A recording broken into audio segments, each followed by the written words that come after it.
મારું નામ અમીર અલી મુસ્તાક મુતવા છે। સંયુક્ત નૈતિક માનવ અધિકાર સમિતિ ખાવડા બન્ની એરિયાનો પ્રેસિડેન્ટ છું।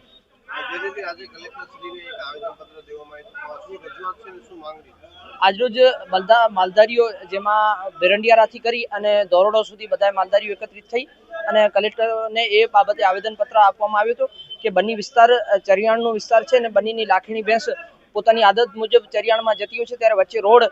ટુરિઝમનું રોડ છે જેમાં આ વખતે સહેલાણીઓ બહુ સારા આવ્યા છે પણ બન્ની વિસ્તારની અંદર એ લોકો રોડ ક્રોસ કરતી હોય છે ત્યારે રાતના અકસ્માત થતો હોય છે અને ભેંસોને પણ નુકસાન થાય છે અને ટુરિસ્ટને પણ ક્યાંક ને ક્યાંક નુકસાન થાય છે। તો બન્ની વિસ્તારની અંદર સાડઈ ગામમાં એકવાર એવો પુલ એક કોન્સેપ્ટ બનાવવામાં આવ્યો હતો કે બોક્સ પુલિયા જેની નીચેથી ભેંસોને આદત પાડી અને એ ભેંસો એ પુલિયાથી નીચેથી પસાર થાય છે ત્યારે એનું અકસ્માત નથી થતો। એવો જ પુલિયો પટગાર ગામ કાને બનાવવામાં આવ્યો એમાં પણ માલધારીઓએ ભેંસોને આદત પાડી અને ભેંસો પુલિયાથી નીચેથી પસાર થઈ જાય છે। જો કે મેરલી વાંડ ડુમાડો આધ્યાન ગોરેવાલી કર્ણાવલી અને બીજા ગામડાઓ જે છે કર્ણાવલી નહોડકો જેવા ગામડાઓમાં એના પશુધન ખૂબ મોટા પ્રમાણમાં છે અને રાત્રિ સમયે પોતાના ઘરે પાછો વળે છે ત્યારે એના અકસ્માતનો ભોગ બને છે અને ટુરિસ્ટને પણ ભોગ બનવું પડે છે। તો એ બાબતે દરેક ગામમાં